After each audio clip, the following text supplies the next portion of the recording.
there we go. I'm gonna hit the go live button in 3, 2, 1. Okay. And it says that we are live on the YouTubes for the January 2022 Westlake Charter School Board meeting. Board President Golick, you're on the YouTubes. Perfect. Thank you. I can't believe it's 2022. Just real fast, I'm going to get the housekeeping out of the way. So tonight's meeting is being held pursuant to Government Code Section 54953, subsection E, subsection 1, which authorizes local legislative bodies to hold meetings via teleconference and to make meetings available telephonically or otherwise electronically to all members of the public. Anyone out there watching tonight is certainly encouraged to participate. We have instructions about how to do so at the end of our agenda. It includes a phone number. You can call in to listen. You can also join the meeting to make a comment via Zoom. We ask that you continue to watch the YouTube video while you're waiting to make your comment so that you can follow what's going on during the meeting, because you cannot watch while you're in the waiting room. You can also email admin@westlakecharter.com. We ask that you limit it to 250 words. You put the item which you want to comment on in the subject line so we know when to call it. And we'll do our best to read it in to the meeting while it's going on. And if not, it will be made part of the minutes at the end of the meeting. With that, John, I think that brings us to roll. So I guess Amy. Okay. Hope. Here. Sean. Here. Josh. Here. Michelle. Here. Janie. Here. Lila. Here. Shannon. Here. And Jed. Here. You have it. Thank you, Amy. So we'll kick things off with celebrations. Tonight, I think I'm going to go in reverse alphabetical order for the board. So Jed, if you wouldn't mind going first, followed by Shannon. Sure. I was saying in governance committee that in the context of my other work, I found an opportunity maybe to celebrate a little bit of Westlakeness here. And I had a call with John, and it was just like the fire hose. Oh, what is it you want to celebrate? Well, let me tell you. So we'll see what happens here. I'm constantly kind of ambassadoring for Westlake, but it's fun to know that when a moment like that comes, you got a leader who's so excited about his work and the team and all that kind of stuff. But then so much evidence from such a broad team of folks doing extraordinary things for kids. So definitely celebrating that tonight. Thanks, Jed. Shannon, and then Lila. I'm going to celebrate that my partner has been subbing at Westlake, which has been really fun to just be able to feel like I kind of indirectly am helping in some of the chaos and crises that are happening right now. But then also fun for me to get to, at the end of the day, be like, so what's happening? And have more of the insider. I feel like I'm a little more day-to-day connected to Westlake, which is fun during, what is objectively a hard time. It is that. Lila and then Janie. I am celebrating our Westlake Charter School administrative team. They have been incredible models of leadership during this time. I keep looking at them being like, is it okay? Are we in crisis? And they are honest and direct and cool and calm. And I am just so proud to teach at the school with the leaders we have in place at this point in time. Thanks, Lila. Janie, and then Michelle. I want to celebrate Christina Ike, who last week I told her that I didn't realize we were all out of the novels that we needed this week because our distance learners last year kept them. And so I'm working with a sub because our lovely Mrs. Erickson is home with her new baby boy. And she had those books to me in 4 days, both class sets, and it made it wonderful and just made me really happy and the kids really happy. Thanks, Janie. Michelle and then Josh. I just want to celebrate everyone that's kind of hanging in there throughout this pandemic. It is throwing us a lot of curveballs, and there's a lot of people impacted, education sector, public health, healthcare, and everybody. I think sometimes we just want to stop and pause and recognize everybody that is still at it to try to get this under control, and then to try to navigate through the impacts and protect people the best they can. So Just kudos to everyone. Thanks, Michelle. Josh, and then Sean. Yeah, I just want to celebrate, John, his team, and the teachers. We see the numbers, on the website of how many are out, both teachers and students, and you just keep on pushing through and doing it. So thank you, and wanted to celebrate that. Sean? I will celebrate the weekly COVID testing that is still going on at Westlake, which has been, it's just been a nice kind of way for me to be like, okay, we're getting our test again this week. Oh, good, it's negative, and just kind of keep on keeping on. It's been a nice kind of peace of mind piece for me. Thanks, Sean. I want to celebrate collaboration, and really, I mean it for all levels. You see, the governor working with the legislature, who's working with CDPH, who's working with our local health departments, who are working with with SCOE, and then NUSD, and then us. And, there's a lot of levels of government. I can't argue that. But if this pandemic has shown anything, it's our ability to all work together and try to do the common good. I hate that this is how we're seeing it and how we're just, how it has to come out. But I know SAC, County Health is doing their best to support us and making sure that we have the tools that we need to do the work we need to do. And then the level two that, I'm friends with a number of teachers at Westlake on Facebook, and they're sharing their stories about using their prep time, right, to sub in other grade levels. And that takes collaboration and dedication too.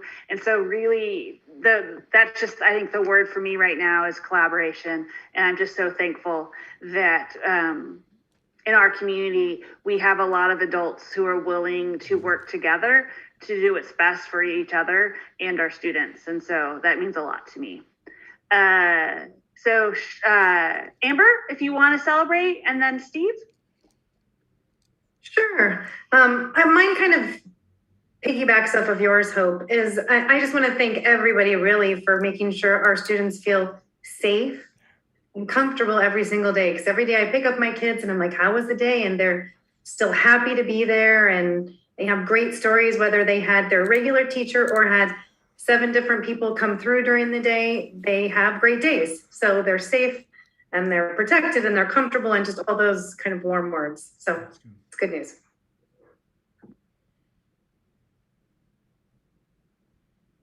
I'm working 2 screens, and I'm sorry, my pointer gets lost. I'm a little slow on the unmute, but if I do it any other way, I'm going to hang up on y'all. You would think 3 years in, I could figure it out. Steve, and then Amy. Yeah, I think I could probably celebrate each staff member individually for all the great things they're doing, but I think I will group together and just celebrate the classified front office staff who are just doing a tremendous job and wearing so many hats. So everyone from when you walk in the door, Talia and Michelle Bombarda, to Diane Lee, Joe Ashman, Miss Saba in the health office. You have Stacy Tony in the back doing a lot of work on this campus.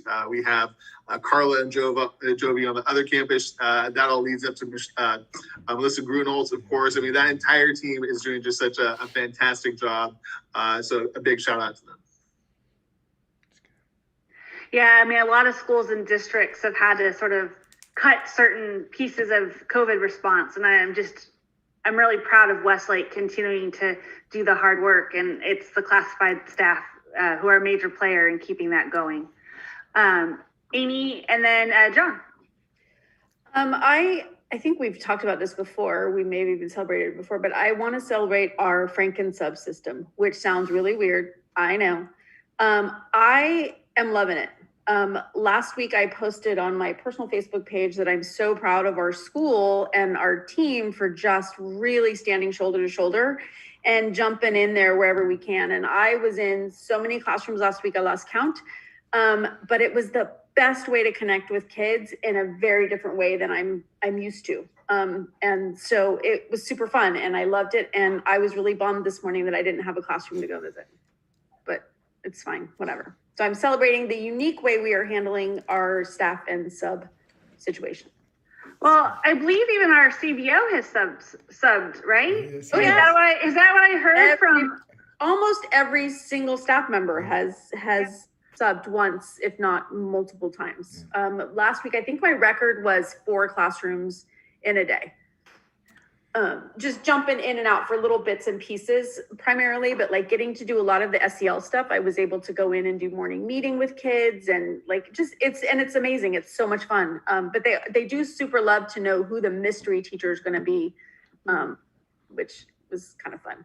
This is true. I got to go in Miss Lee's classroom and Miss Rojo's classroom. Learned a lot about the fish hatchery. They don't have cod, only steelhead trout and salmon. So that's something I learned. But yeah, it has been a lot of fun. I learned a ton about dinosaurs this week. I had no idea. Things I didn't know. Yeah. You teach it to learn it, man. Just to be clear, Triceratops rule. Copy. I'll let the third graders know when I'm in there tomorrow. Thank you. If you go back, just let them know. I probably still have my shirt somewhere. I'll let them know. I'm going to talk about certificated and classified staff administrators for sure today in my presentation around kind of our response to COVID. And one player that I want to celebrate who's behind the scenes, and you wouldn't know that this person is, always in my ear helping me do my job, and it's Amber Hughstead. She's on the screen right now. Her and I jam a lot on like fun stuff. Like we foolishly thought we were going to launch the year with like this list of ways to get parents on campus. And then Omicron hit and we met and we're like, wah, wah. But we'll get back to that and we'll do some rad stuff for sure. But, I'm on the inside communicating out a lot of times, and Hughstead's on the outside receiving. And she is so great about being like, hey, tweak. Oh, hey, this is how it looks out here. She has sent us parent volunteers. We have a couple of substitutes who are straight because Hughstead was like, yeah, you should do that. Anyway, Amber Hughstead is a great leader in our school who just isn't going to make the slideshow today because I'm going to be talking about, our paid staff. But my gosh, Amber Hughstead is a huge part of our success here. So thanks, Hughstead. I just want to embarrass you on YouTube. I know she loves it. So, okay, that completes celebrations. Are there any other board comments for items that are on the agenda that they want to talk about tonight? Seeing none, that brings us to public comments. John, can you do a quick check to see if we have any? I'm looking at the email and I don't see any public comments. And I recognize there's often that 30-second delay, so there might be one coming in, so I'll keep my eyes on it. But no public comments in the email and no live guests in the weight room. Perfect. And if people jump on or they want to make a public comment, you can comment on any of the items as we move along. We'll ask for it. And then between the committee updates, we'll check again before John's presentation starts, just to make sure that we give people the opportunity to comment on matters that are on the agenda. With that, we'll go to reports and we'll start with Amber. Hi. So it seems like a year ago, but we did have Olympic triathlon on our campus, and it was after our last meeting, and it was fantastic. There was a couple dozen parents that came on and guardians. I mean, I think there was a brother, there was some grandparents, and everybody just kept saying how happy they were to be here. I don't think we would have had to do anything but just watch kids run around, and everybody was just thrilled to be there. So it was a great day. All in all, we raised $40,000, which is also great. And I'll tell you a little bit how we're going to spend that tonight, because we're making plans already to kind of get that going. Our community, I mean, Dr. Ike and I have talked a lot about like our community and how everybody's feeling. I know, as Sean mentioned, people have been very vocal about how appreciative they are for the take-home tests and then the weekly testing, just having multiple options, especially when those tests are harder to get. So that's just a great way that we've been really taking care of our community. And then they've also been posting a lot and then reaching out to me just about how they feel like our staff is extra committed to safety and for our whole community. And so I really think our community has been just vocal about their appreciation right now. And then one of the things we do want to spend that OT money on is really trying to show all of our appreciation over the next, say, 5 months. So a small group of parents have formed a committee, and we're beginning to work on maybe some monthly ways to show our appreciation. So we have some different things coming about, and we're trying to be flexible and be, trying to come up with unique things that can happen when we can't be on campus in a typical fashion. So we're working on that, which is exciting. And then Dr. Ike also mentioned that we had this really big plan for like what we were going to launch in January. And now our really big plan is that's going to probably be pushed back till March, but it's still going to happen. So hopefully next month I'll be back with more information about that. Thank you. I have my finger crossed for March too, Amber. They're crossed after winter break or ski week, whatever people want to call that, or ski, whatever, February break. Fingers crossed. Mm-hmm. With that, charter impact and Shannon. We did not meet in December, so I do not have an update. Perfect. Development, Josh. Yes, thank you. Hope we just met on Monday. And things are going well. The Museum of Tolerance campaign, through kind of our, I guess, soft opening, for lack of a better term, we're at over $2,000. A lot of it through anonymous donors, which is really, really good. So we're looking to ramp that up. And our committee always does a great job. Nobody's afraid to ask a question. And a lot of the questions that people are most hesitant to ask churn into action items. So the next big thing for us is creating marketing materials to start asking businesses in person or as close as we can get to it for sponsorships. And that's the next step. One of the things, we're still looking for grant writers, but we also want to grow the committee. We'd like to get somebody familiar with social media that can help us with Twitter postings, Facebook postings, and really kind of running the social media aspect of the campaign. So lots of good things on the horizon. And that's our update. Thanks, Hope. Thanks, Josh. Sean, finance. We met last month. It seems like forever ago at this point. But we are continuing our annual certificated compensation review and the white paper that we are working on about our annual certificated compensation review. And that's our ongoing plan at the moment. Perfect. And then governance met tonight right before this meeting, and we spent basically the whole time discussing succession planning for the school to make sure we have the right pieces and policies in place to make sure that, really, in my quick summary, Westlake continues to be Westlake long into the future. With that, John, that would bring us to your report, but can we do one more check for public comment first? Yeah, and we took a vote in governance that we should talk about because of the consent item on the CSSP, right? Or no? Well, I think we were going to address that when we got to consent. When we get to consent, copy, thank you. Yeah, let me look at, still no public comments. Shouting out Ms. Johnson, you're out there somewhere. I know, she just makes my meeting. Yes, no public comments right now. Okay, then please kick off your report. Super duper. Well, hi everybody. Happy January, happy New Year. Thumbs up, you can see my slides right there. We're good? Fantastic. All right, well, let's kick off. My report obviously starts with some celebrations and then it rolls right into strategic actions and updates. We had ourselves a wonderful holiday party. In fact, we even took a group picture because at this point, we had just had Olympic triathlon. People were coming together. Case rate. I mean, it's so funny because here we are just a couple weeks later. It's like, case rates are so high, we would be farther separated, but we had a blast. We did cookie decorating in isolated groups. Everybody kind of got to travel with the group. Look at the joyful, smiles behind those masks. We did a beautiful a community give back project like we do every year that was put together by Mrs. Caillou and orchestrated by her. We did this Everest mural thing that I'll show you a picture of later. That came out really nice. So the staff had a great time. We had an opportunity just to be together and say, gosh, let's all head off into winter break, get some rest, and we come back in January. we're going to have so much together time. It's going to be awesome. Just kidding. We came back in January and you all know what happened.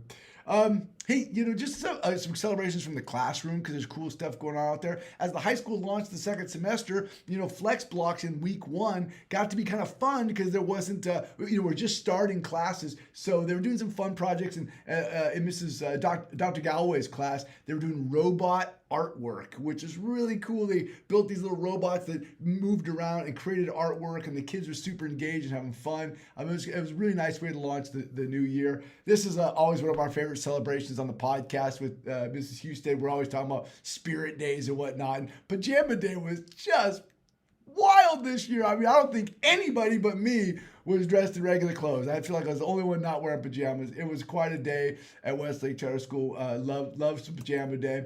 And then we want to celebrate what you all celebrated, and that's working together. I mean, we're all subbing for one another in classrooms, right? You probably look at these pictures and see teachers. I look at these pictures and see teachers in the wrong classroom. I'm like, hey, that's not that person's classroom. That's not that person's classroom. So it's really fun to have everybody working together at this time and subbing for one another as people are out. And there's a little picture of some classified staff members as well, because really, Tony and Stacy in that front office are orchestrating all that we are doing to respond on the substitute front. I mean, it takes an entire team to make this happen. So we're celebrating that. And, there's just a really cool celebration is that our student artwork from the Jibe art banner contest was submitted to Jibe, and then Jibe printed them up in these cool banners, and they're all across the front of our schools. If you come up to the front of the school right now, you can see our students' artwork, on display in front of the school. It's a ton of fun. And, Amber, I can't believe I don't have an Olympic triathlon slide. That feels like too long ago. I was like, as you said, I'm like, why don't I have an OT slide? It feels like 5 months ago. So we should certainly celebrate that. I guess it was since our last board meeting. We had a fantastic day. We had parents on campus and obstacle courses and kids rocking it. It was a really wonderful day, Olympic triathlon.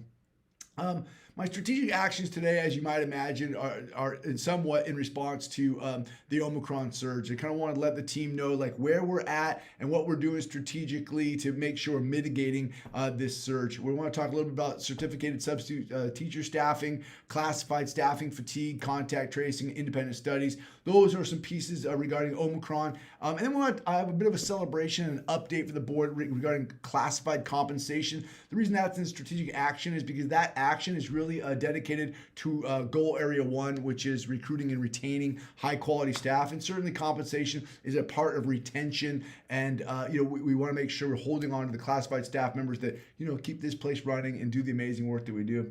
You can see on this slide, this chart at the bottom. I'm sure you're familiar with this chart. This is directly from the Sacramento County Public Health daily COVID tracking case rates. You can see back here, this was the big surge last winter break of 2020, right? December of 2020, when we were in distance learning, and the case rate got as high as roughly 60 per day. And then we came out of that and we came back into in-person learning. And in August, there was another surge that reached almost 50 per day. And then here we are today up here at 189 cases per day is the case rate in Sacramento County. Now, I understand there's a lot of conversation about the different variants and how they respond regarding severe illness and hospitalization. We'll talk a little bit about that tonight. But this rapid onset right here, this massive surge that really didn't start until around New Year's Eve when we were all just about to walk back into campus, really maybe shouldn't have caught us by such surprise. But I think when we were thinking surge, we were kind of thinking this type of surge. I don't think any of us were thinking this type of surge. And wow, it has caused some havoc, but I think our teams responded as well as could be. I'm going to tell you about some of our responses tonight. So let's talk about positivity and exposures. I think the board should understand kind of the number of cases that we've been looking at. Between August and December of this year, over this 5-month period, we were aware of roughly 36 cases both on and off campus. If you look at our dashboard, those are the on-campus cases. But we're also aware of off-campus cases that who didn't report to campus, right? They got exposed and they turned up positive and they stayed off campus. So they never made it to our little dashboard. So over 5 months, we're aware of like 36 positive cases. And over 5 months, we're aware of 280 reported exposures, some on campus that we made our community aware of, and some off campus that we were aware of that we were made aware of. That's a lot of cases, I think, over 5 months. Now look what happened in just 13 days. In 13 days, from January 3rd till today, we became aware of 112 positive cases, students and staff combined, and 222 reported exposures. Obviously, a lot of these cases never made it to campus. We're so thankful for those at-home test kits. Those at-home test kits, without those, well, I don't know without those, but I do know because of those, we found a large number of positive cases that never made it onto campus, and that's certainly a gift for us, for sure. And I'm going to talk a bunch today about impact. Those numbers are scary, and thank goodness we've yet to hear about any severe illness. We hope everybody recovers rapidly and makes it back to school. But the impact of this very quick surge on the operations of a school that we think operates pretty well. I mean, our schools, we're pretty good at boiling water. We do these things well, we think, and we just got hammered. It's funny. I'll tell you just real quick. I don't want to over dramatize, but maybe that's what I do. We've spent 2 years talking about health and safety of our students, our staff, and our community as the primary reason for every change that we've managed for over 2 years. And we've changed almost every protocol, practice, and procedure at this organization. To some extent, you don't even recognize our own home that we love so much. Westlake Charter School has changed a ton of protocols, practices, and procedures to really mitigate this crisis and to make sure we protect our community. And to have 36 cases over 5 months, was hard for us, but we kept working hard to make sure we were committed to safety. But to have this surge hit us so fast, there was almost like a immediate feeling of defeat for the people who've worked so hard to really keep our community safe. Hey, we're not a super spreader event. We're not the reason Omicron's taken off around our community. But I got to tell you, for people who've been carrying the torch of let's keep our community safe, it took some wind out of our sails to get hit this hard, this fast. And there's no blame and there's no shame. I'm just admitting to you that the educators on this campus have worked triple time to make this the safest place imaginable, and we just go, wow, this thing is taking over our entire community around us. So the impacts, obviously I spoke to some impacts, a feeling of that felt like getting hit in the chin for all of us. But there's some staffing impacts, obviously substitute teachers, missing classified members. There's this surge of increased workload for our operations team that I'm going to talk through tonight, including substitute staffing, contact tracing, managing isolation and quarantine testing, and an increased demand for independent studies. Also, a massive reduction in student attendance and loss of ADA because of it. So I'll talk through those. I'll probably talk too fast. Interrupt me, please. And I apologize if there's too many slides, but I think it's important to kind of talk through how we're managing this crisis. Our classified staff, because of these staffing shortages, have been sharing duties, covering for one another, prioritizing health and safety, right? So if we're not answering certain phones because that person is managing extra work in the health office, that's what we're doing. If we don't have as many people working on the curb, working on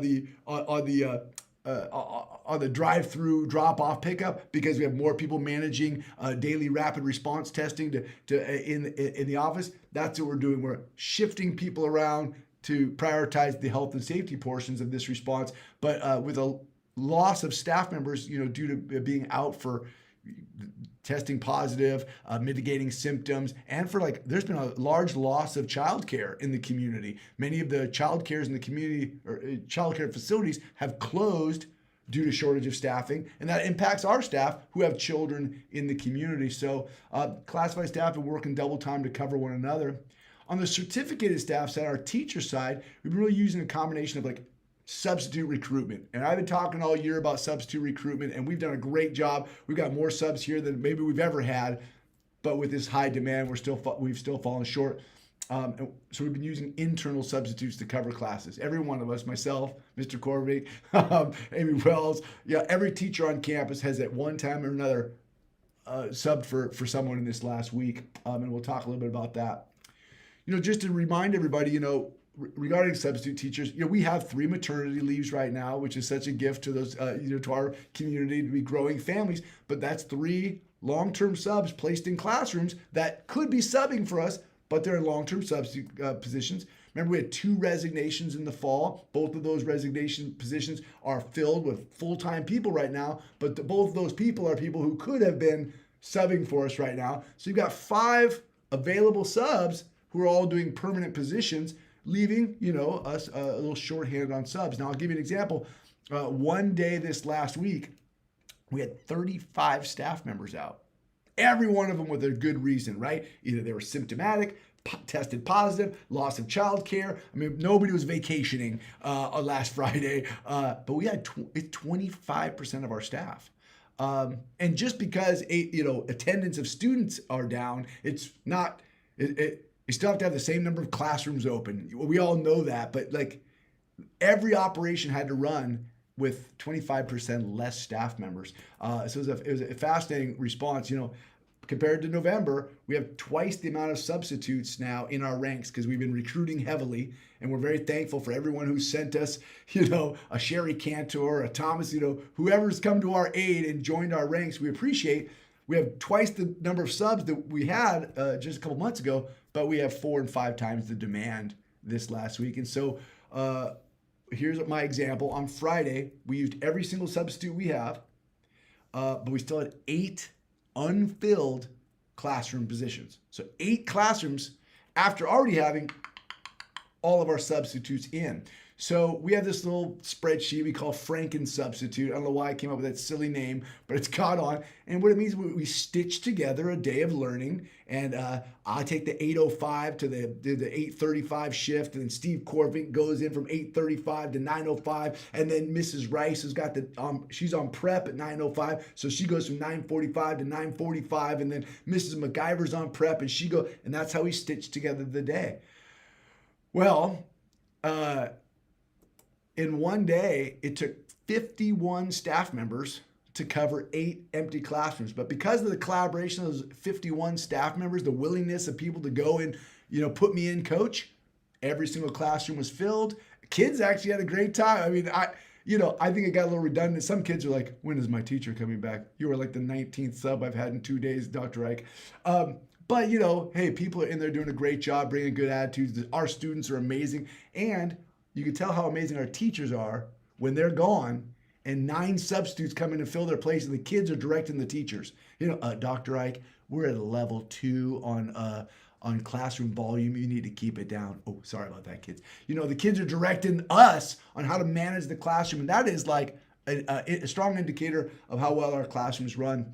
I tell you this just because I tell you these are the strategic actions that we've had to make in quick succession to respond and mitigate this crisis.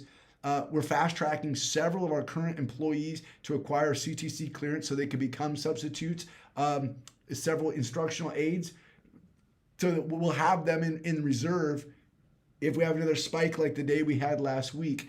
So we're going to continue to work on this. We kind of found our capacity. I mean, 8 unfilled positions. If you had 12 unfilled positions, 14, you might run out of options on this. And we have a couple of backup plans that we hate, so we're not going to speak them into the ether. But we will keep working together to solve this problem, the way we solve all problems, which is collaboratively. So that is what we're doing on the certificated side of the house.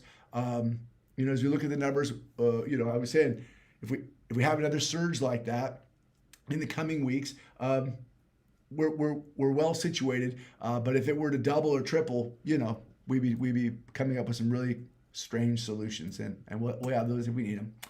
I want to talk about increased workload on the operations team. We talk a lot about teachers, and rightfully so. They are the bread and butter of the edu world, man. I mean, a good teacher makes good school. That's just the equation. But the reality is that classified team, that operations team behind the scene, I think we got the best ops team in the business. And I think it's part of why the school shines the way it does. They make us all look good. And when we're shorthanded it's really tough.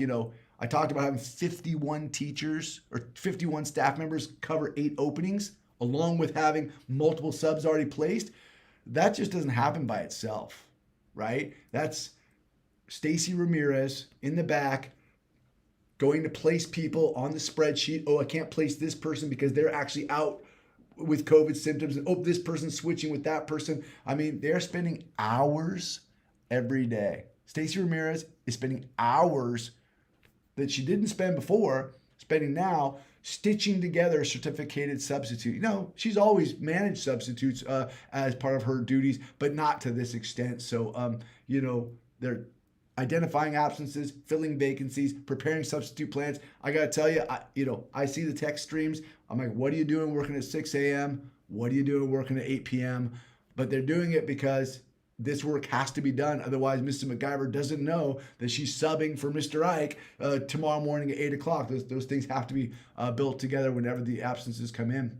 The business office has been continually working to develop the bench of substitute teachers. Diane Lee is a gift to the organization. She has brought in more people. And if you ever mention to Diane Lee via email that you're interested in substitute teaching, you better change your email address, because she will just keep after you and reel you in. I talked to Thomas, one of our new subs today, and he goes, yeah, I started this process, and it's a long process to get through, but Diane just guided me through. For months it took to get all the way through the process, collect transcripts, collect fingerprints, collect all the things. So that business office has been working double time to get that done. So, we've obviously had to expend some overtime for that, but also, reassigning workloads to prioritize. We got to get subs in the class. So what is Stacy Ramirez doing? She's working extra hours, but we've got to be able to take some things off of people's plate to make sure they can do all this work. Other things that are happening is contact tracing. Hope, you alluded to contact tracing is one of the things that we're still doing. We got overwhelmed. We were so good. Everybody got an individual phone call last, in the fall. It was like, hey, your child, unfortunately, take a big breath. Your child's been exposed. It was like a whole script. It was slow moving. We worked with people. We're holding hands.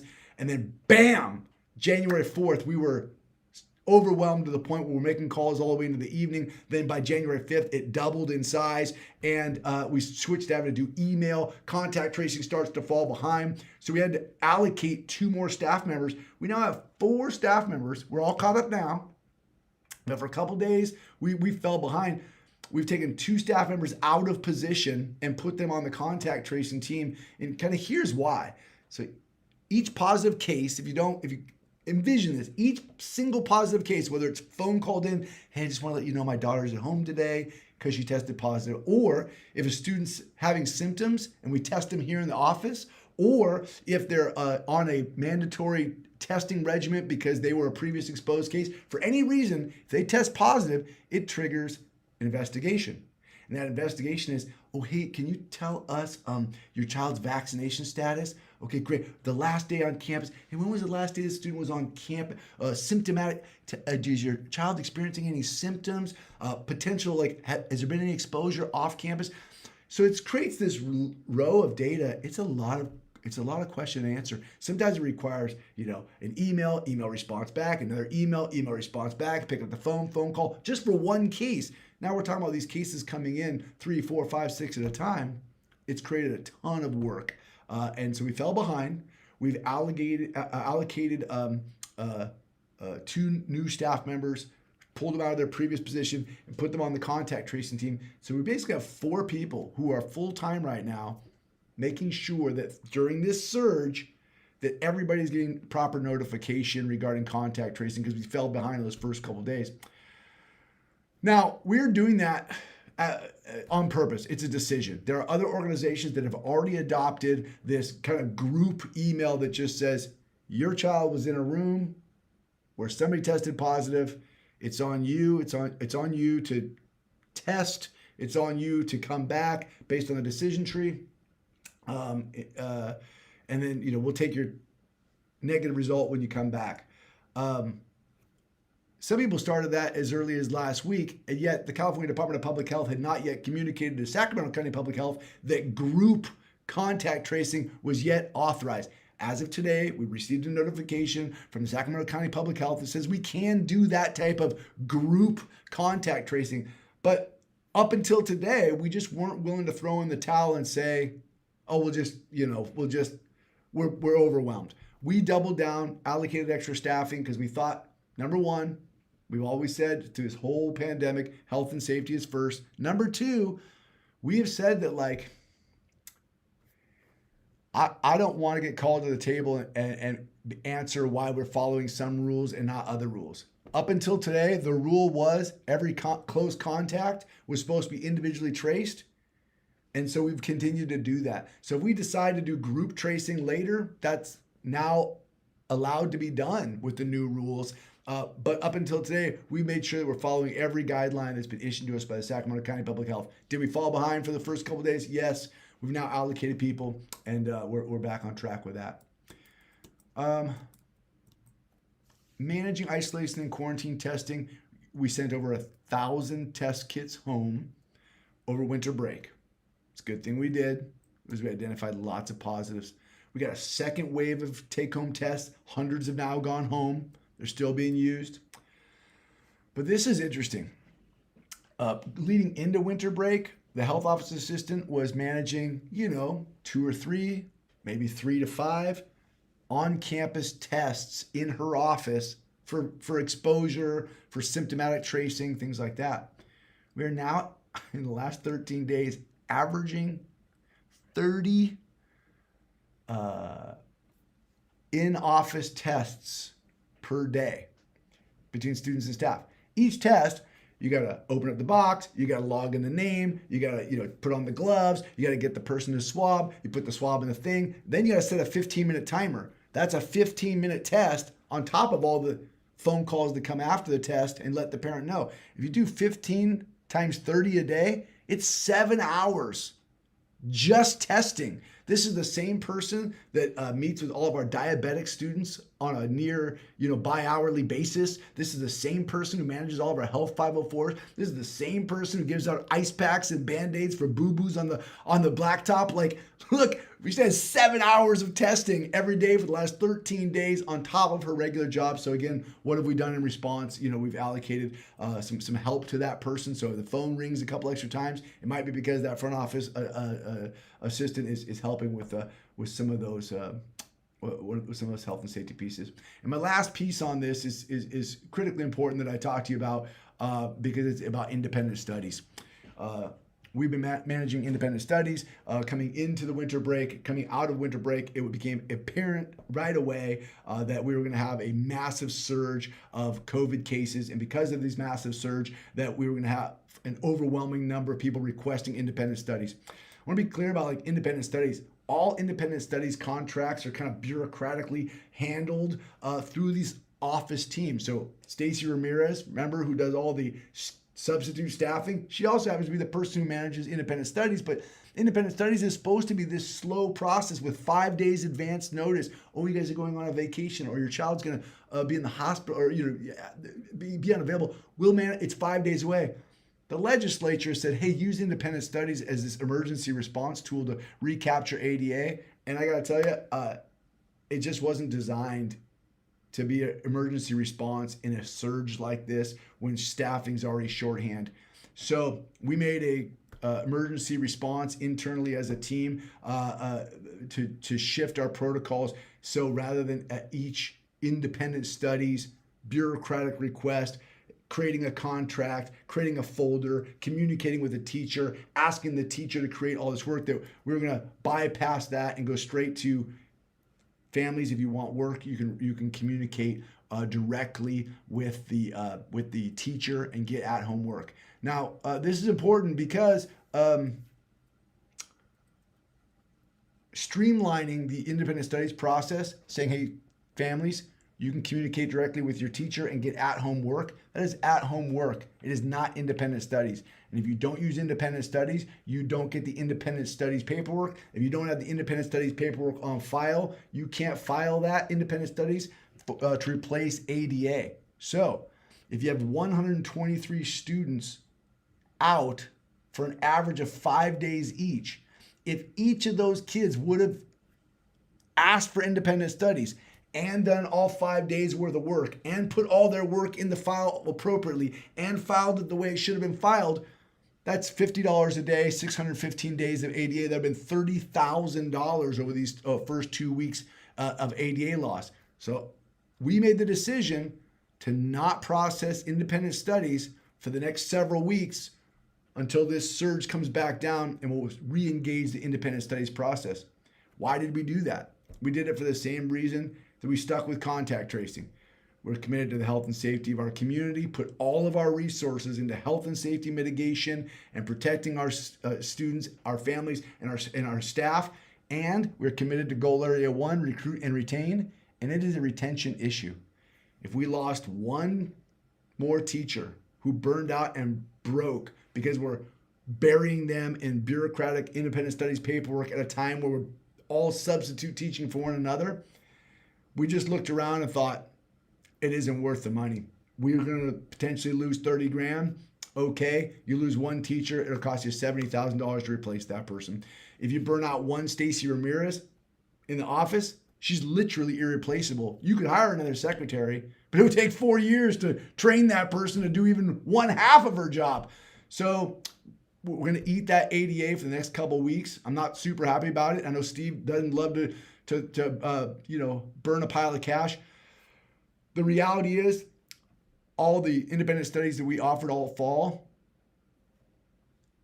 it was a 60-40 shot whether or not the student actually completed the ADA that we put a lot of work into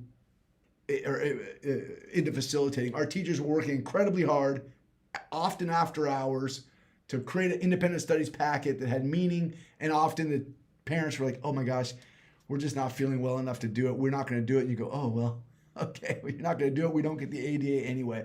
So I will report at our next board meeting what the actual impact is attendance-wise. I'm hoping that by then we are re-engaging our independent studies process. I've notified our certificated and classified staff that, hey, while we're pausing this, it's just a pause to get through what we hope is just a short surge. So what is next? We expect that during the surge, operations will continue to be overwhelmed. Contact tracing, isolation, quarantining.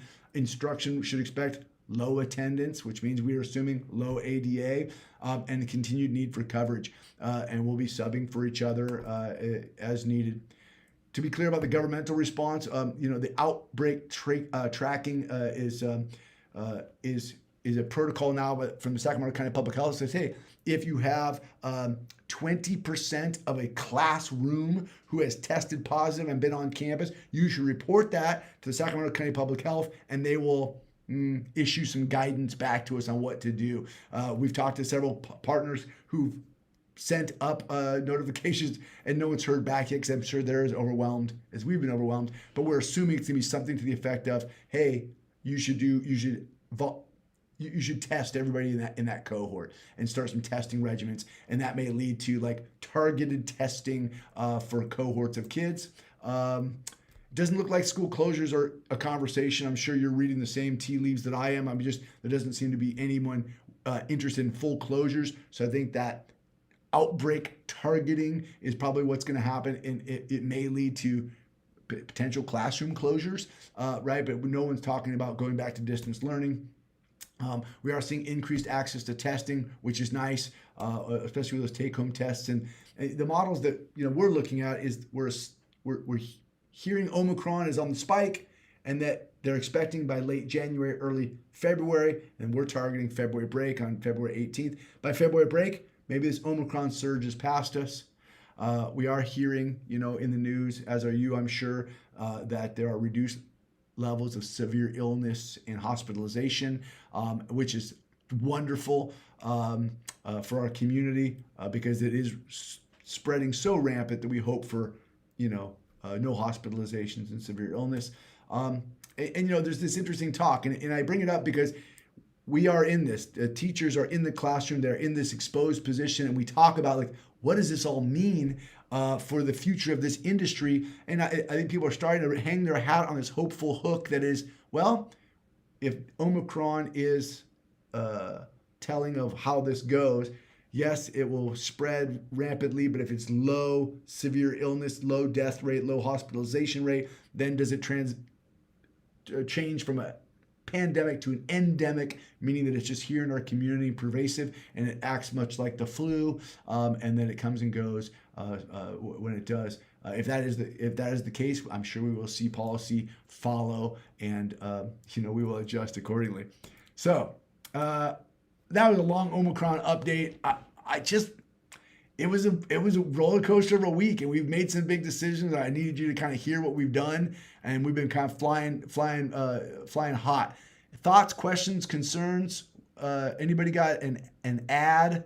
Because this is my last Omicron slide. I mean, the only thing I would add, John, is that South Lake Tahoe School District did shut down today.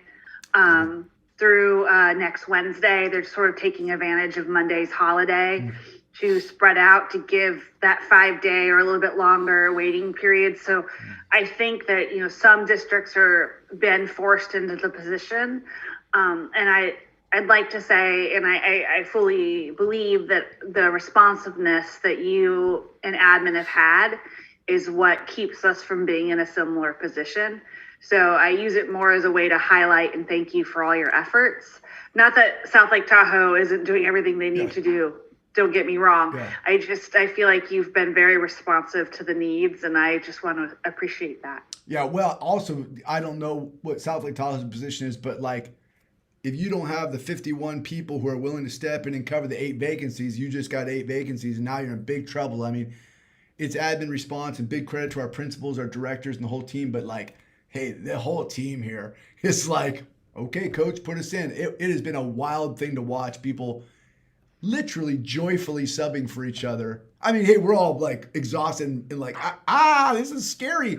But people smiling and being like, we got this. So yeah, we gotta love some Westlake. Yeah, they're 1 in 4 staff and students have tested positive in the last 10 days. Yeah, but it's 25%. And we had 25% staff absenteeism last Friday. So I get it, man. It gets thin. Yeah. Anyone else have any questions, thoughts, concerns, pushback on decision making? Okay. All right. You can certainly reach out to me on the sidebar if you have anything. This is a celebration, but it's actually aligned with what we've been talking about. We got hardworking people doing hard work, and our classified team has just received a letter increasing their compensation. That is under my purview, and I want to kind of share that with you today. It fits within this year's and our ongoing budget. And Steve Corvink is to credit for much of this work. He did a fabulous job of putting this together. And you'll see on this slide kind of the details around it, right? We got 57 full and part-time non-management classified staff members. That's your office team, your base team, operations, supervision out there in the yard, our instructional team, our instructional aides. Those are all of our classified staff folks. For them, their compensation process, right, is different than the certificated compensation process. The certificated team is the purview of the board, right, with this amazing finance team that goes through an annual review process, and then it all goes through the board. Remembering the board raised certificated compensation heading into this year, the 21-22 year, was an update to the comp schedule for teachers, counselors, psychs. The finance committee is, as they are each year, engaged in the annual compensation review right now. So that's a very cyclical process on that side of the house. But classified comp falls under the exec team, right? Me, Steve Corvink, our team gets an opportunity to look at this. And honestly, while our classified staff do move up every year, right? They get a COLA increase every year. The schedule itself hasn't been increased since January of 2018. So it's been 4 years since we've done a comp increase on the whole schedule. So it was really time, and the timing was really was interesting because of the current job market, right? I mean, as we went to staff leadership, one of the leadership concerns in the fall was, hey, we're having a hard time retaining instructional aides and yard duties. We're finding, better pay at Chick-fil-A, right? So we're competing with a very competitive labor market right now. And so every staff member got a letter last Friday indicating a comp increase, non-management classified staff. We started up in the top left column of the salary schedule for classified. It was $15 an hour. That was increased to $16 an hour, which represents a 6.6% comp increase. So that then trickles down 6.6% on average across every cell. So every staff member got, on average, a 6.6% increase, making it, more competitive for sure. Beyond that, we recognize, hey, we want people to stay, well, forever, but we want people to stay through till June. And so we agreed on an additional $1,000 retention bonus to be paid out over the next 5 months from now until till June. So if you stay till June, you get each installment, which equals another $1,000. For the $17 hour employee, if you took that $1,000 bonus and you broke it down based on the average number of hours that like an instructional aide would work, it was actually an extra maybe $1.50 per hour. So it really actually broke down to a 6.6% increase plus, another 6% going forward. So that felt good. Definitely classified staff responded well and said, hey, this is super helpful. But we want to keep our eye on retention for sure, because the labor market right now is fascinating on the classified, well, and the certificated side as well. So we want to let you know about that. It does fit in this year's budget, and in ongoing budget years, it's already been built in. And I want to say that finance had a short conversation about this one day while we were talking about certificated as well, but it certainly wasn't something we asked finance to look at deeply and approve. Any questions, thoughts, or concerns on this piece here? All right, I will bring it into updates. I think these ones are shorter, so I'll try and get off the screen here. There's Diane and about 1 million take-home test kits. I love that picture. It just cracks me up. What's up? Comprehensive school safety plan, lottery update, and then Steve's going to give us a little peek behind the curtain of the governor's budget proposal that just came out, I believe, 2 days ago. Maybe it was yesterday. So comprehensive school safety plan went to our safety team, our governance team tonight.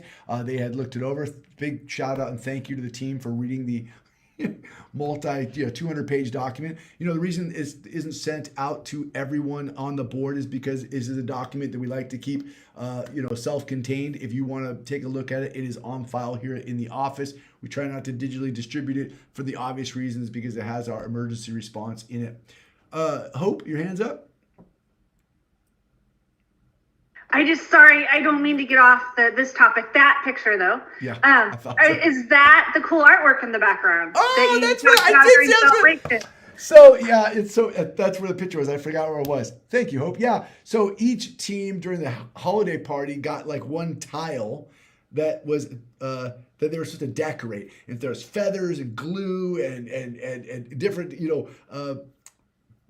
manipulatives, and they were supposed to decorate this tile, and then they turned the tile in, and then Tony and the team glued all the tiles together, and the tiles, of course, make this beautiful mural of Everest the Explorer. And if you get up close to it, it's feathers and glue and all kinds of crazy stuff. Yes, Hope, that's what that is. Those will be on display shortly. Love it. So comprehensive school safety plan has been updated. The safety team or the governance team has looked at it. It's obviously been updated, to reflect 2 campuses and grade 9. Our next steps are that, there is a copy here on file in the front office. And once it is approved, or if and when it is approved by this board, that will become our permanent copy. And then once it is approved, we'll send it up to the Natomas Unified School District. If approved tonight, we'll send it up for their February purview, and if not, we'll bring it back again for March. Is there any questions on the comprehensive school safety plan while we're here? Cool. Big shout out to the team. Thanks for going through that. So, as you may see on your screen, we've been doing lots of outreach and advertising for our lottery. We love this time of year. There's actually even, gosh, I guess we don't have a picture of the Sac News and Review on there, huh, Steve? That just hit mailboxes like today. I don't know if you guys all got this in the mail or not, but our brand new. So, oh yeah, there you go. Hope's got one in the mail. Our new Sac News and Review, has gone out to 9,000 homes in the Thomas to make sure everyone knows that Westlake Charter School is an amazing place to be and that lottery is open. And so with all of that work, as of this point right now, back in 2020 on this day, we had 1,100 applications. In 2021, we had 1,184, a little more. But today, 2022, 1,228 applications, doing pretty well in our key grade levels, 6th grade and 9th grade, about the same as last year. I think we're actually 6 less than we were at this time last year on 9th grade, but we're hoping to have a good back end of the month here and finish strong. But it feels good. It feels like the school still has a good brand that's holding up. I mean, the outreach has been strong. We're in N Magazine, the Buzz, the postcards, the Facebooks, and then the Sac News and Review, which is landing in a mailbox near you. Any questions about lottery or outreach? Cool. Steve, you want to walk us through a little January budget? Yeah, sure. And just real quickly on the SAC News and Review, obviously sent out to most, if not all, of Natomas, but it also hit a little bit of Yolo County, just on the other side of the river. Also a little bit of the main capital corridor in the Midtown area. So it got a little bit broader exposure and sitting out in the community. But on the governor's budget, Governor Newsom came out on Monday with his January budget proposal. This really kicks off the season of negotiations that will take us all the way through May. In his proposal, though, it really just highlighted how amazing the California budget is, right? It can just continues to outperform and remain resilient.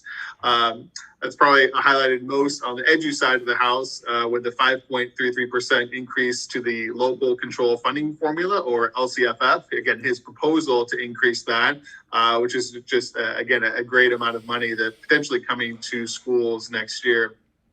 In addition to that, he's offering some additional money for before and after school programs, for career development and dual pathway. Now being in high school, we might be able to access some of that. So he's got a bunch of different pockets of money sitting out there that he's bringing forward to the legislature.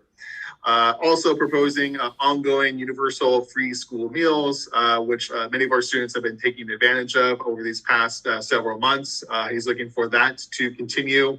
And then also some particular changes to special education funding. One example is right now we are part of a SELPA, a Special Education Local Plan area. It's kind of a collective of entities that get together to help manage special education. So right now the state sends our mental health dollars to the SELPA. They did distribute it to us.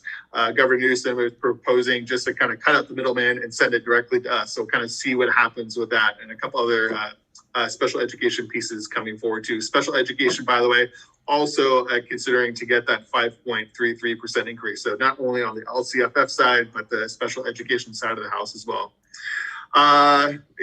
As more money comes out, just a plan for more plans to come out. As you'll see on consent tonight, there's a couple plans before you, but the governor is also talking about, hey, as more funds come out, more accountability will come out with that. So just really plan for more plans. We had the local control accountability plan. We have the attendance plan, the educator effectiveness plan. We've got the SARC strategic plan, all those plans. So again, just plan for more plans. And then nothing specifically in his budget for buying down any PERS or STIRS obligations on the employer side of the house. Right now, we know PERS, for example, is going to go from 22% this year to 26% next year. So again, that's an increase in cost to the school. Again, nothing specific in his budget about buying those percentages down a little bit, but we're hopeful that maybe something comes out over the next couple months and it's a little bit different at the May revise. So that's a really quick update for the board on the January budget proposal. Feels like if the governor's watching, you're suggesting to him maybe do a Cal STIRS like PERS buy down. Yeah, It's That not might at be a all, good idea. it's not in his plan, but you put it on this slide just in case on the YouTubes. He's like, oh, that's a great idea, Steve. Thanks. 100%. Yeah. It wouldn't hurt. I'm just saying, That's- as a PERS recipient, I wouldn't mind it. Steve, one question I had for you on that is I Yeah. know there's been a lot of discussion around universal pre-K. I'm assuming that's something you're following as well, just depending on whether or not charter schools get wrapped into that. John, you want to say something? No, go ahead. I mean, we Steve and I. Oh man, this is Talking great. about- Yeah. So the state and their wisdom, and they're great at what they do most of the time. They have issued pre-K monies for everybody. They're just kind of blowing it out, including Westlake Charter School. You'll see a plan coming shortly your way of about $115,000. It's coming and landing on our doorsteps. These funds can be used to help grow a TK program, but they can also be used to help communicate to those in your community about TK opportunities. So that's primarily what you'll see us use those funds for, since we are a K-12 charter and not currently a TK plus charter. But yes, more info to come.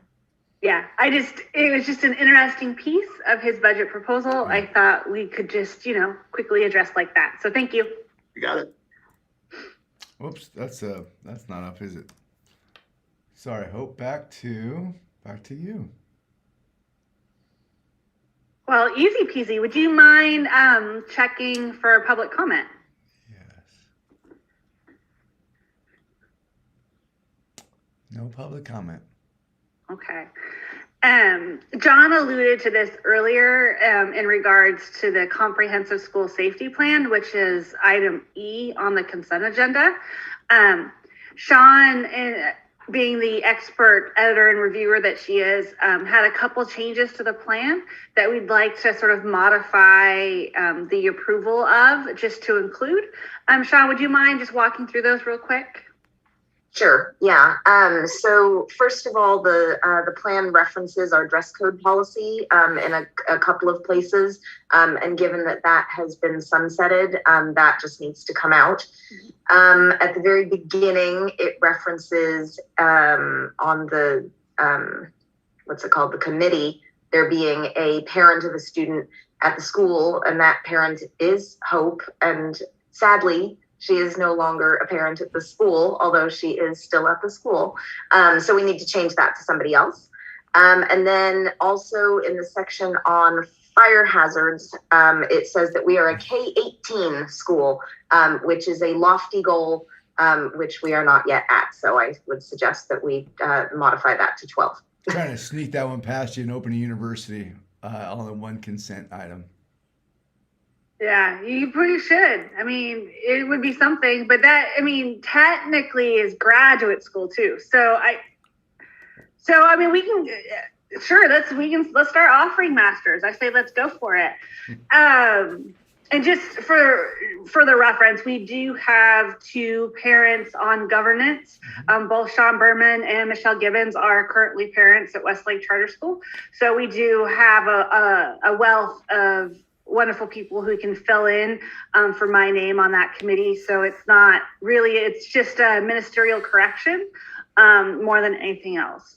So with that, is there any other questions on consent agenda items? Not seeing any. Is anyone willing to make a motion that approves items A through E, including the corrections as presented to item E? I mean, A through F, including corrections as made to item E. I will move items A through F with the changes to E. Thank you, Sean. Is there a second? Second. Thanks, Jed. Amy, will you please take the vote? Yes. Hope, Yes. Sean, Yes. Josh, Yes. Michelle, Yes. Janie, Yes. Lila, Yes. Shannon, Yes. and Jed. Yes. Thank you. That brings us to our discussion item for tonight, a high school report regarding semester one. Well, for that report, we will welcome to the stage our high school principal, Emily Batten. Hello, Ms. Batten. Well, hello. It's so funny. I don't think I've been on a Zoom board meeting yet. So I'm like, This is a whole new platform. Very exciting. Can everyone see my background though? Can you see where I am? Are you in the library? Yeah, I felt like in all the rooms in the building, I was here tonight for a very special reason. But that I would come and go back to our old roots, the library. So here I am. It's nice to see that it's still standing and there waiting for us once we can come together again. It is. About 10 minutes ago when I first walked in, the scanner started ticking, and I was just reminded of board meeting nights with the little noise in the background. So lots of fun memories. Thank you all for having me this evening.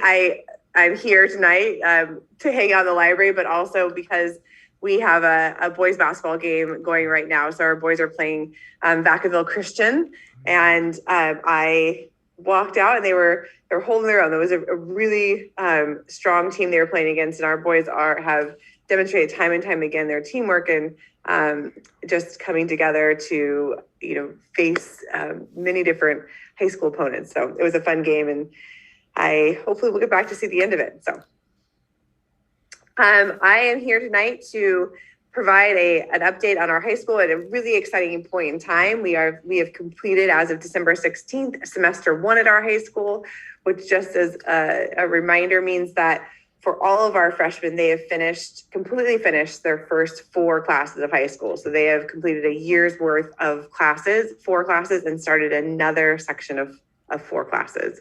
Dr. Ike, if you want to progress forward. So tonight, I thought I'd take us back to a place that we had, when Mrs. Sargent and I presented last year as high school development was in progress. We talked about the freshman year as that make or break year. And there's so many, indicators and points that speak to the freshman year and as a predictor for future success of on-time graduation. The University of Chicago Consortium on Chicago Schools Research and the Washington Student Achievement Council both have recently done studies that take all of those, hundreds of different indicators you could look at when you talk about high school students, everything from did they go to preschool to what was their 8th grade standardized test scores to how are they performing in high school, and really looked at 9th grade and the indicators in 9th grade that are predictors of that on-time graduation. So tonight I want to talk about 3 of those. We're going to talk about grades, and when we look at the research, grades, one of the big pieces that stands out is that 9th graders having all credits necessary to promote to 10th grade. So that means that as you leave your 9th grade year, you are on track, right? You're not having to make up other courses. You're not attending credit recovery. You're not taking a freshman course in your sophomore year. That you're on track to progress to that 10th grade with all those credits having been passed, which speaks to passing classes and passing grades.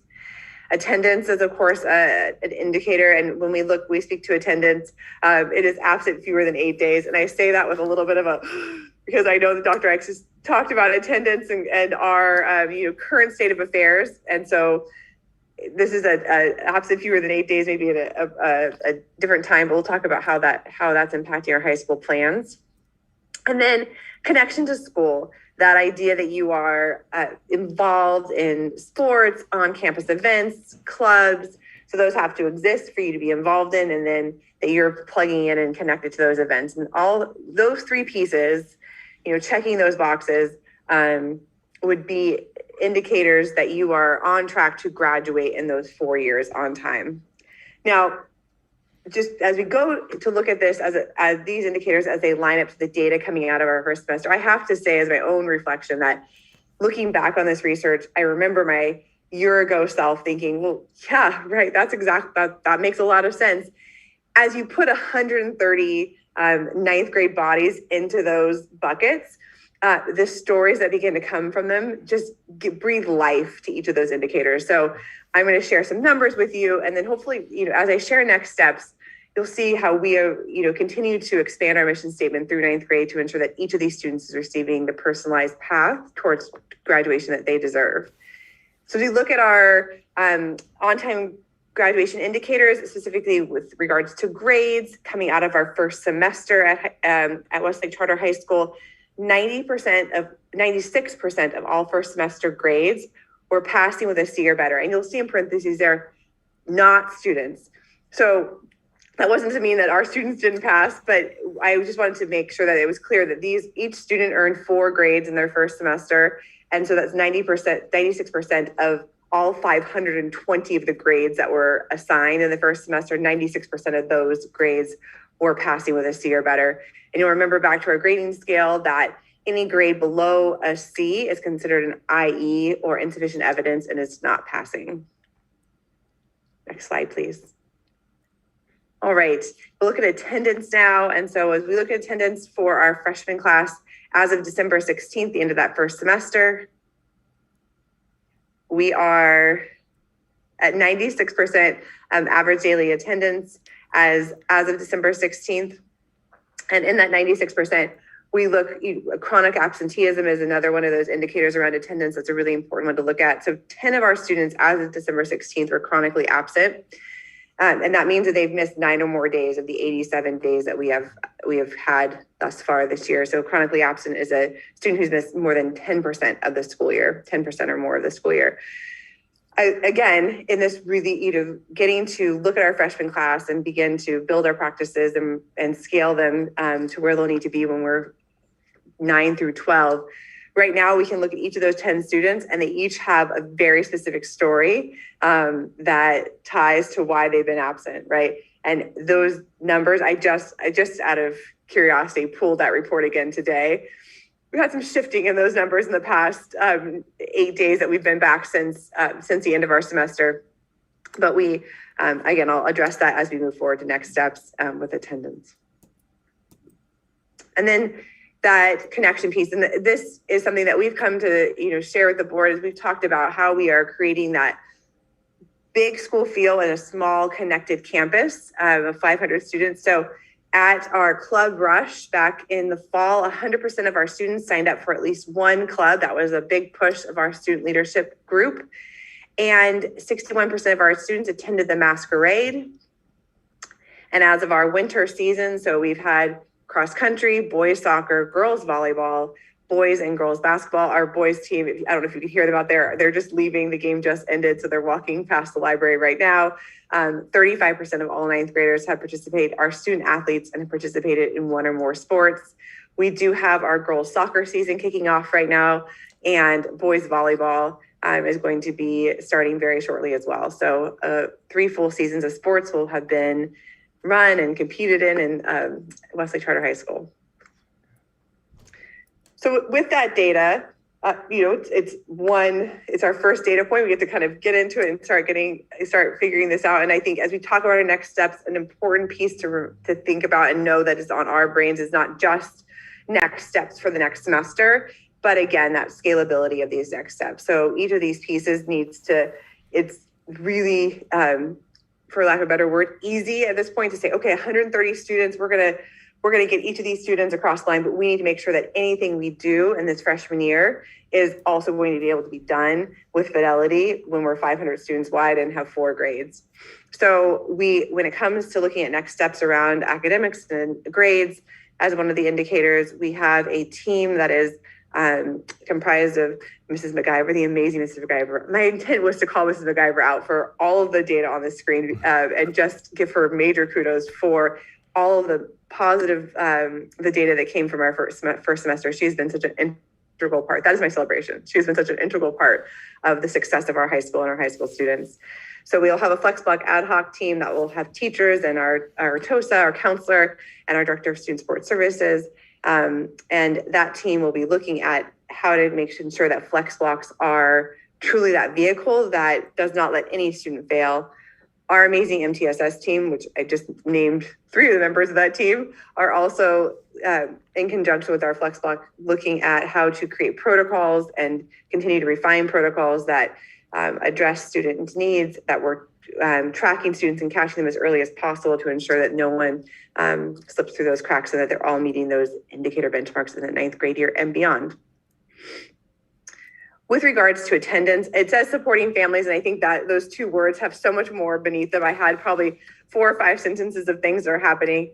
as we see our families both struggling with the current, health and safety reality, staying home because of exposures or testing positive, or just being worried about, possible exposures and really, wanting to make sure that they're making the safest decision for their family. I think something that our entire system, this is not just the high school, but our entire K-12 system, really supporting families, connecting with them to ensure that they're getting what they need. So if it's work to make sure they're staying on top of what's missing, if it's just hearing a voice at the other end of the phone, Ms. Joby has at our high school has some people, she just calls every morning. Hey, how are you doing? How's it going? We miss you. We can't wait for you to come back.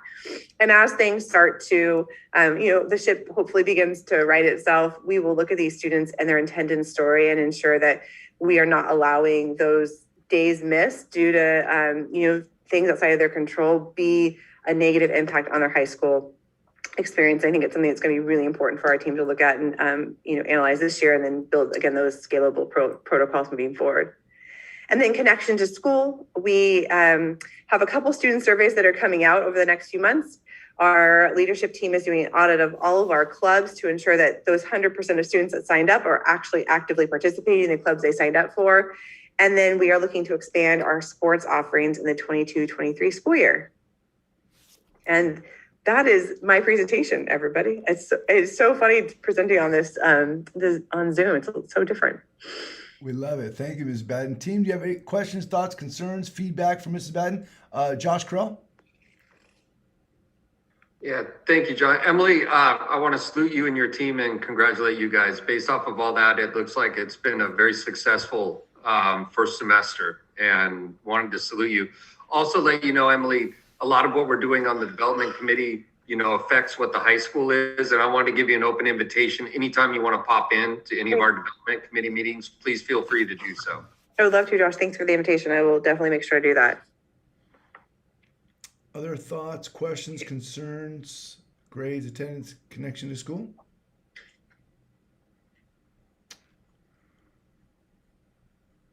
Oh, Ms. Gibbons.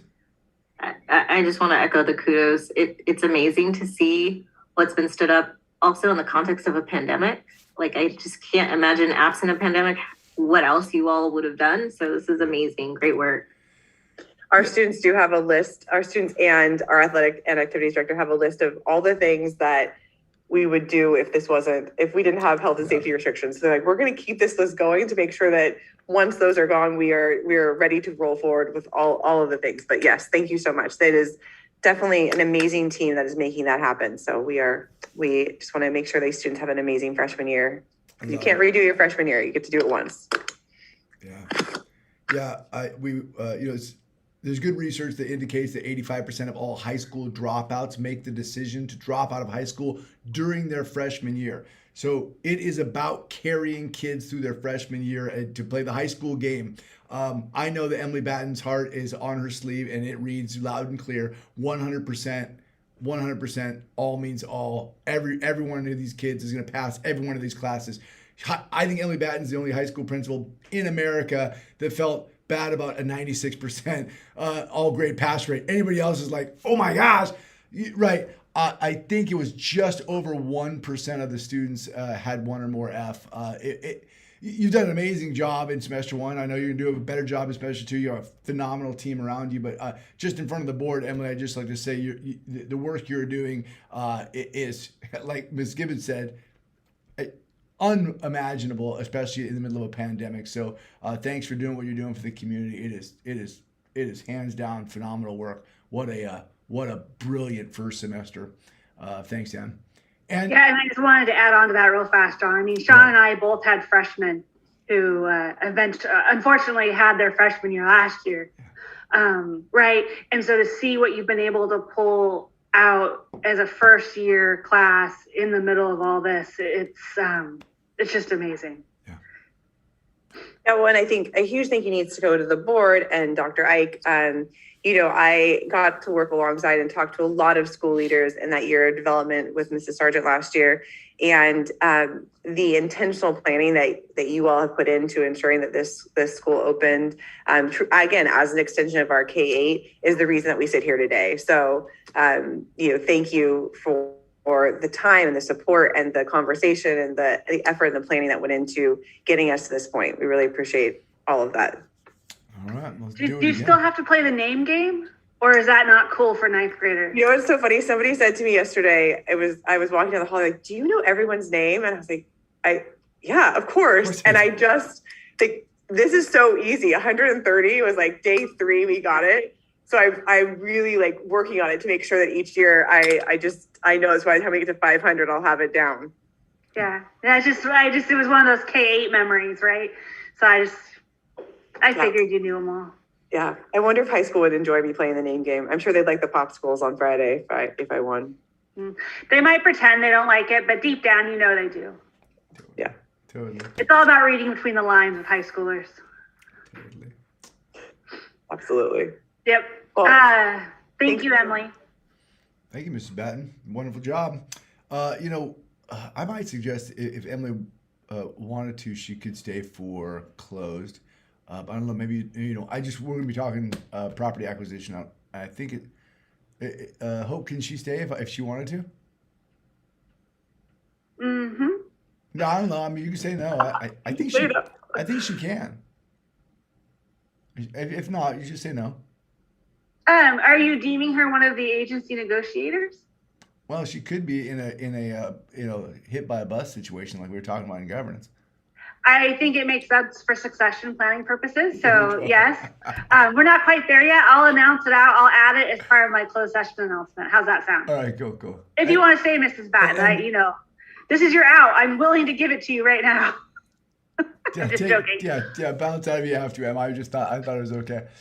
Oh no, well, I was joking right there at the end. I'm sorry. So it's only 8:02, but it's a long night. With that, future agenda items. John, Steve, are you aware of anything in particular that's coming in February? Oh, what, John? No, I have public comment. Sorry, go ahead. Keep going. Oh, go ahead. You can do that for people. Think about things you want to see on the agenda in the future. Let's go to public comment real fast. Sorry, I wanted to check for public comment, and just happens to be one. The title is High School Report Public Comment. This is from Carissa Richards Johnson, and it says, we appreciate the high school update from Mrs. Batten and all of her hard work creating a positive, enriching, and fun campus culture at the high school. Much thanks to her! ! See, we knew she was out there. She was just waiting for the right time. That's right. With that, reflection. Have we done reflection at the board in a while? I feel like we haven't, but it's all run together lately. We didn't have much on tonight, so if it's all right with everybody, is everyone okay if we just go right into closed session for tonight? Yeah, okay. So what we're going to do now, for those people still out there watching, is the board's going to go into closed session. I don't anticipate any report out, so we will formally adjourn this meeting, and there's no reason to stay on watching to see if we're going to come out and announce something. I can tell you we won't. What we're meeting on tonight is conference regarding real property negotiations. The information about said property is listed on the agenda. We'll be meeting with Dr. Ike, Mr. Corvig and Mrs. Batten about that. So with that, John, I'll go ahead